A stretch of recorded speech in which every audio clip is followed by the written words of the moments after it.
നമസ്കാരം. ഏതൊരു വലിയ കമ്പനിയുടെയും വിജയത്തിന് പിന്നിലെ ഏറ്റവും വലിയ ശക്തി എന്താണെന്ന് എപ്പോഴെങ്കിലും ചിന്തിച്ചിട്ടുണ്ടോ? ശരിക്കും പറഞ്ഞാൽ അത് അവിടുത്തെ ആളുകളാണ്.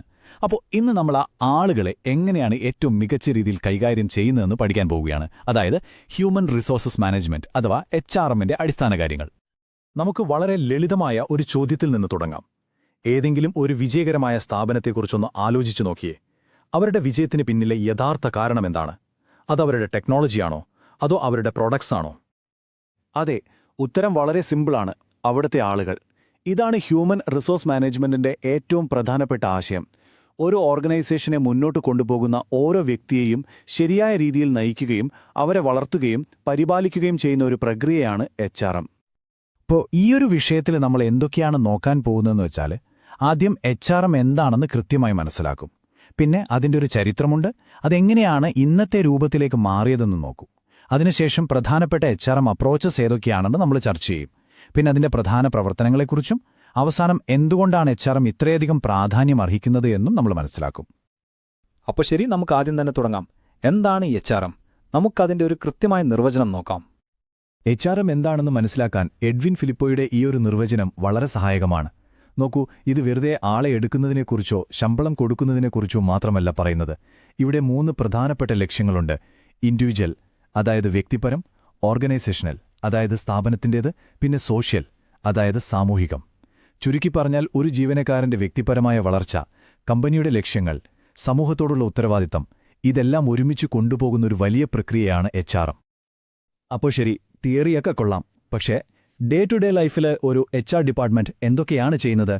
ശരിയായ കഴിവുള്ളവരെ കണ്ടെത്തുന്നത്, അതായത് അട്രാക്റ്റിംഗ് ടാലന്റ്, അവർക്ക് ട്രെയിനിംഗ് നൽകുന്നത്, അവരുടെ പെർഫോമൻസ് മാനേജ് ചെയ്യുന്നത്, ന്യായമായ കോമ്പൻസേഷൻ ഉറപ്പാക്കുന്നത്, അങ്ങനെ ഒരുപാട് കാര്യങ്ങൾ ഇതിൽ വരുന്നുണ്ട്. ഈ ഓരോ കാര്യങ്ങളെക്കുറിച്ചും നമുക്ക് വഴിയെ വിശദമായിട്ട് നോക്കാം. പക്ഷേ ഒന്നുണ്ട്, നമ്മളിന്ന് കാണുന്ന ഈ ഒരു സ്ട്രാറ്റജിക് പ്രാധാന്യമുള്ള HRM ഉണ്ടല്ലോ, അത് എപ്പോഴും ഇങ്ങനെ ആയിരുന്നില്ല. പണ്ട് വെറും ശമ്പളക്കണക്കുകൾ നോക്കിയിരുന്ന ഒരു ഡിപ്പാർട്ട്മെന്റിൽ നിന്ന് ഒരു സ്ഥാപനത്തിന്റെ തന്നെ ഭാവി തീരുമാനിക്കുന്ന ഒരു ശക്തിയായി അത് മാറിയതിന് പിന്നിൽ വലിയൊരു ചരിത്രമുണ്ട്. നമുക്ക് ആ യാത്ര എങ്ങനെ ഉണ്ടായിരുന്നു എന്ന് നോക്കാം. ഈ ടൈം ലൈൻ നോക്കുമ്പോൾ തന്നെ നമുക്ക് ആ ഒരു യാത്ര വ്യക്തമായി കാണാം. ഇൻഡസ്ട്രിയൽ റെവല്യൂഷന്റെ സമയത്ത് ഇത് വെറും ഒരു പേഴ്സണൽ അഡ്മിനിസ്ട്രേഷൻ ആയിരുന്നു, അതായത് തൊഴിലാളികളെ നിയന്ത്രിക്കുന്ന ഒരു വിഭാഗം. പിന്നീട് കാര്യക്ഷമതയ്ക്ക് പ്രാധാന്യം നൽകിയ സയന്റിഫിക് മാനേജ്മെന്റ് കാലഘട്ടം വന്നു. 1940കളായപ്പോഴേക്കും ഹ്യൂമൻ റിലേഷൻസ് മൂവ്മെന്റ് വന്നു. അത് ജീവനക്കാരുടെ ക്ഷേമത്തിനും മോട്ടിവേഷനും പ്രാധാന്യം നൽകി. പക്ഷേ ഒരു വലിയ മാറ്റം വരുന്നത് 1980കളിലാണ്. അപ്പോഴാണ് HR ഒരു സ്ട്രാറ്റജിക് പങ്കാളിയായി മാറുന്നത്. ഇന്ന് നമ്മൾ എത്തി നിൽക്കുന്നത് ടാലന്റ് മാനേജ്മെന്റ്, എംപ്ലോയി എക്സ്പീരിയൻസ്, പിന്നെ DEI, അതായത് ഡൈവേഴ്സിറ്റി, എക്വിറ്റി ആൻഡ് ഇൻക്ലൂഷൻ എന്നിവയ്ക്ക് പ്രാധാന്യം നൽകുന്ന ആധുനിക HRMന്റെ കാലഘട്ടത്തിലാണ്. അപ്പോൾ ഇത്രയും വലിയൊരു ചരിത്രത്തിലൂടെ കടന്നുപോയതുകൊണ്ട് തന്നെ ആളുകളെ എങ്ങനെ മാനേജ് ചെയ്യണം എന്നതിനെക്കുറിച്ച് പലതരം ചിന്താധാരകൾ അല്ലെങ്കിൽ അപ്രോച്ചസ് ഉണ്ടായിട്ടുണ്ട്. അതിലേറ്റവും പ്രധാനപ്പെട്ട ചിലത് നമുക്കൊന്ന് നോക്കാം. HRMൽ എപ്പോഴും ഒരു പ്രധാനപ്പെട്ട ചോദ്യമുണ്ട്. ഒരു ജീവനക്കാരൻ എന്ന് പറയുന്നത് നിയന്ത്രിക്കേണ്ട ഒരു ചെലവാണോ അതോ വികസിപ്പിക്കേണ്ട ഒരു മുതൽക്കൂട്ടാണോ? ഈ ചോദ്യത്തിനുള്ള ഉത്തരമാണ് HRMലെ 2 പ്രധാനപ്പെട്ട അപ്രോച്ചിനെ വേർതിരിക്കുന്നത്. ഇതിനെ ഹാർഡ് HRM, സോഫ്റ്റ് HRM എന്നൊക്കെ പറയും. അല്ലെങ്കിൽ മിഷിഗൻ, ഹാർവർഡ് മോഡലുകളെന്നും പറയാറുണ്ട്. അപ്പോൾ എന്താണ് ഇവ തമ്മിലുള്ള വ്യത്യാസം? ആദ്യം നമുക്ക് ഹാർഡ് HRM അല്ലെങ്കിൽ മിഷിഗൻ മോഡൽ എന്താണെന്ന് നോക്കാം. ഇത് ജീവനക്കാരെ ഒരു റീസോഴ്സ്, അതായത് ഒരു വിഭവമായിട്ടാണ് കാണുന്നത്. ഇവിടെ ഏറ്റവും കൂടുതൽ പ്രാധാന്യം കൊടുക്കുന്നത് പെർഫോമൻസ്, പ്രൊഡക്ടിവിറ്റി, കൺട്രോൾ എന്നിവയ്ക്കാണ്. എന്നാൽ സോഫ്റ്റ് HRM അഥവാ ഹാർവർഡ് മോഡൽ നേരെ തിരിച്ചാണ്. അത് ജീവനക്കാരെ ഒരു ആസറ്റ്, അതായത് ഒരു മുതൽക്കൂട്ടായിട്ടാണ് കാണുന്നത്. അവരുടെ വളർച്ച, ക്ഷേമം, കമ്മിറ്റ്മെന്റ് എന്നിവയ്ക്കാണ് ഇവിടെ ഊന്നൽ കൊടുക്കുന്നത്. പക്ഷേ ഇത് എപ്പോഴും ഹാർഡ് അല്ലെങ്കിൽ സോഫ്റ്റ് എന്ന് ബ്ലാക്ക് ആൻഡ് വൈറ്റ് ആയി കാണാൻ പറ്റില്ല. കണ്ടിൻജൻസി അപ്രോച്ച് പറയുന്നത് എന്താണെന്ന് വെച്ചാൽ, എല്ലാ സ്ഥാപനങ്ങൾക്കും ഒരേ HR സ്ട്രാറ്റജി പറ്റില്ല. ഓരോ കമ്പനിയുടെയും സാഹചര്യത്തിനനുസരിച്ച് അത് മാറണമെന്നാണ്. അതുപോലെ റിസോഴ്സ് ബേസ്ഡ് വ്യൂ അഥവാ RBV പറയുന്നത് ഒരു കമ്പനിയുടെ ഏറ്റവും വലിയ കോമ്പറ്റിറ്റീവ് അഡ്വാൻറ്റേജ്, അതായത് മറ്റുള്ളവർക്ക് കോപ്പിയടിക്കാൻ പറ്റാത്ത ശക്തി അവിടുത്തെ കഴിവുള്ള ജീവനക്കാരാണെന്നാണ്. ഇതുവരെ നമ്മൾ കുറേ തിയറികളും അപ്രോച്ചസൊക്കെ സംസാരിച്ചു. ഇനി നമുക്ക് കുറച്ചുകൂടി പ്രാക്ടിക്കലായിട്ട് കാര്യങ്ങൾ നോക്കാം. HR മാനേജർമാർ യഥാർത്ഥത്തിൽ എന്താണ് ചെയ്യുന്നത്? ഒരു ജീവനക്കാരന്റെ കമ്പനിയിലെ യാത്രയെ, അതായത് എംപ്ലോയി ലൈഫ് സൈക്കിളിനെ നമുക്ക് 3 പ്രധാനപ്പെട്ട ഘട്ടങ്ങളായി തിരിക്കാം. ഈ യാത്രയ്ക്ക് 3 ഘട്ടങ്ങളാണുള്ളത്.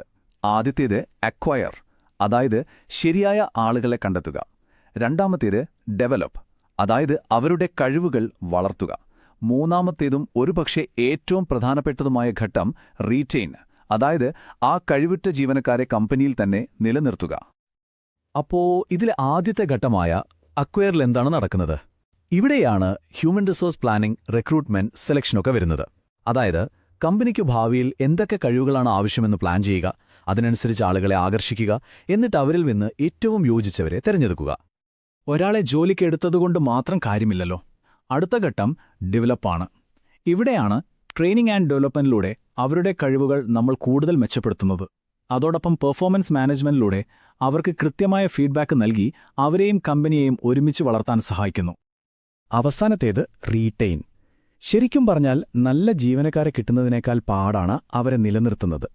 ന്യായമായ ശമ്പളവും ആനുകൂല്യങ്ങളും, അതായത് കോമ്പൻസേഷൻ ആൻഡ് ബെനിഫിറ്റ്സ്, നല്ലൊരു തൊഴിലന്തരീക്ഷം, അവരുടെ ഹെൽത്ത്, വെൽബീയിങ് ഒക്കെ ശ്രദ്ധിക്കുന്നത് ഇതിന് വളരെ അത്യാവശ്യമാണ്. കാരണം ഒരു നല്ല ജീവനക്കാരൻ പോകുന്നത് കമ്പനിക്ക് എപ്പോഴും ഒരു വലിയ നഷ്ടമാണ്. അപ്പോ നമ്മൾ HRM എന്താണെന്ന് കണ്ടു, അതിന്റെ ചരിത്രം, അതിന്റെ പലതരം ഫംഗ്ഷൻസൊക്കെ നോക്കി.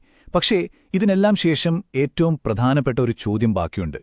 ഇതൊക്കെ ഒരു കമ്പനിക്ക് ശരിക്കും എന്തിനാണ്, എന്തുകൊണ്ടാണ് HRM ഇത്രയധികം പ്രാധാന്യമുള്ളൊരു വിഷയമാകുന്നത്? ഒരു കാര്യം നമ്മൾ ഓർക്കണം, HRM എന്ന് പറയുന്നത് വെറുമൊരു സപ്പോർട്ട് ഡിപ്പാർട്ട്മെന്റ് അല്ല. അത് ശരിക്കും കമ്പനിയുടെ എഞ്ചിൻ റൂമാണ്. നല്ലൊരു HRM ഉണ്ടെങ്കിൽ അത് ജീവനക്കാർക്ക് മോട്ടിവേഷൻ കൊടുക്കും, നല്ലൊരു കൾച്ചർ ഉണ്ടാക്കിയെടുക്കും, ഏറ്റവും പ്രധാനമായി മാർക്കറ്റിൽ എതിരാളികളേക്കാൾ വലിയൊരു സ്ട്രാറ്റജിക് അഡ്വാൻറ്റേജ് കമ്പനിക്ക് നേടിക്കൊടുക്കും. ജോൺ സ്റ്റോറിയുടെ ഈ വാക്കുകൾ ആധുനിക HRMന്റെ മുഴുവൻ ആശയത്തെയും ഉൾക്കൊള്ളുന്നുണ്ട്. ഇന്നത്തെ ഈ മത്സരബുദ്ധിയുള്ള ലോകത്ത് ഒരു കമ്പനിക്ക് വിജയിക്കണമെങ്കിൽ അവർക്ക് ഒരു കോമ്പറ്റീറ്റീവ് അഡ്വാൻറ്റേജ് വേണം. ആ അഡ്വാൻറ്റേജ് ഉണ്ടാക്കിയെടുക്കുന്നത് അവിടുത്തെ ആളുകളെ ശരിയായ രീതിയിൽ കൈകാര്യം ചെയ്യുന്നതിലൂടെയാണ്. അപ്പോ നമ്മൾ തുടങ്ങിയ അതേ ചോദ്യത്തിലേക്ക് തന്നെ തിരിച്ചെത്തിയിരിക്കുകയാണ്. ഒരു ജീവനക്കാരൻ എന്നത് നിയന്ത്രിക്കേണ്ട ഒരു വിഭവം മാത്രമാണോ, അതോ വളർത്തിയെടുക്കേണ്ട ഒരു മുതൽക്കൂട്ടാണോ? ഒരു കമ്പനി ഈ ചോദ്യത്തിന് എന്തുത്തരം നൽകുന്നു എന്നതിനെ ആശ്രയിച്ചിരിക്കും അവരുടെ ഭാവി. അടുത്ത തവണ നിങ്ങൾ ഏതെങ്കിലും ഒരു ഓർഗനൈസേഷനെക്കുറിച്ച് ചിന്തിക്കുമ്പോൾ ഈ ചോദ്യം സ്വയം ഒന്ന് ചോദിച്ചു നോക്കുക.